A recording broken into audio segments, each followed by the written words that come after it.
पहाड़ियों में दबी एक चीख आज फिर गूंज रही है। नाम है अंकिता भंडारी। 19 साल की वो बेटी जिसने सपनों के साथ नौकरी शुरू की थी और इनकार की कीमत अपनी जान देकर चुकाई। नमस्कार, मैं हूं जयश्री नागदा और आप देख रहे हैं बेबाक खोज।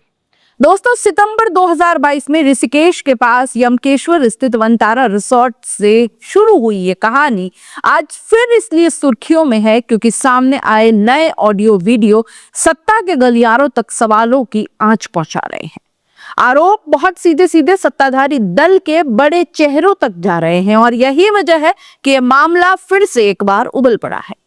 अंकिता एक रिसेप्शनिस्ट थी। आरोप है कि उस पर स्पेशल सर्विस का दबाव बनाया गया। उसने इनकार कर दिया और 18 सितंबर 2022 की रात वो जिंदा बची ही नहीं।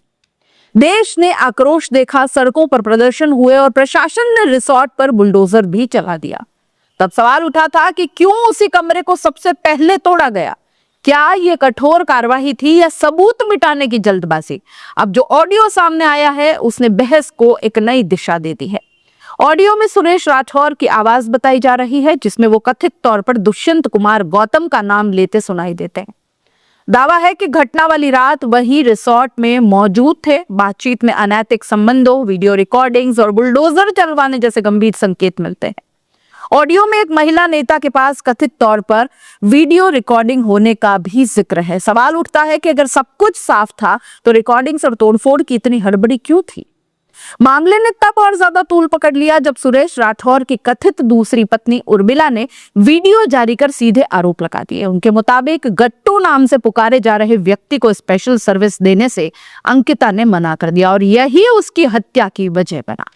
उर्मिला का दावा है कि उस रात कौन कौन आया गया, किस कमरे में क्या हुआ, सबकी रिकॉर्डिंग मौजूद है। यह भी कहा गया कि उन्हें जान का खतरा है जैसा खतरा अंकिता को हुआ। यह आरोप केवल व्यक्तिगत नहीं, सिस्टम पर सवाल है कि क्या ताकतवरों को बचाने के लिए सच्चाई को कुचल दिया गया? सबसे बड़ा सवाल फिर वही है कि कमरे पर सबसे पहले बुलडोजर क्यों चलाया गया? अगर मालिक को दंडित करना था तो उसके नीचे ठिकाने पर कार्रवाई क्यों नहीं, जैसा कि अमूमन कई घटनाओं में हमने देखा है। विपक्ष का आरोप है कि सबूत मिटाने के लिए वही कमरा ढहाया गया जहां वारदात से जुड़े संकेत हो सकते थे। स्थानीय जनप्रतिनिधियों और प्रशासनिक आदेशों को लेकर भी विरोधाभासी बयान सामने आए। कभी कहा गया कि विधायक का आदेश, कभी ऊपर से निर्देश। इन खुलासों के बाद कांग्रेस ने सीबीआई जांच की मांग अब तेज कर दी है। दिल्ली में प्रेस कॉन्फ्रेंस पर कहा गया कि बेटी बचाओ का नारा सत्ता के संरक्षण में दम तोड़ता दिखता है। सवाल साफ है, अगर जांच निष्पक्ष थी तो डर किस बात का है? ऑडियो वीडियो की फॉरेंसिक जांच क्यों नहीं होती?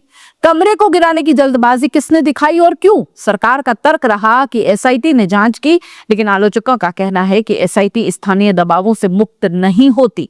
जब आरोप सत्ता के शीर्ष तक जाते हों तब स्वतंत्र एजेंसी की जरूरत और ज्यादा बढ़ जाती है और यही वजह है कि वो मामला अब न्यायिक समीक्षा और केस रीओपन की मांग तक पहुंच चुका है।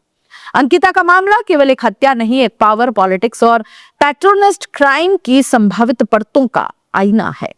अगर आरोप सही हैं, तो ये बताता है कि कैसे कमजोर की आवाज को कुचला जाता है और सबूत मिटाने की कोशिश होती है। और अगर आरोप गलत हुए तो स्वतंत्र जांच से सब कुछ सच सामने आ जाना चाहिए ताकि निर्दोषों पर लगा दाग मिट सके। अब आगे क्या होगा? ऑडियो वीडियो की फॉरेंसिक जांच होगी, बुलडोजर कार्रवाई के आदेश की चेन सार्वजनिक हो, घटना वाली रात की लोकेशन, एंट्री लॉग्स सब कुछ सामने आए।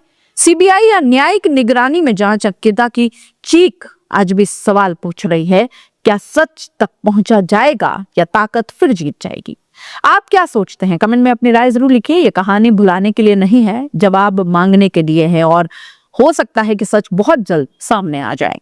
अपनी राय कमेंट बॉक्स में लिखिएगा। जाते जाते चैनल को लाइक, शेयर और सब्सक्राइब जरूर कर दीजिएगा। नमस्कार।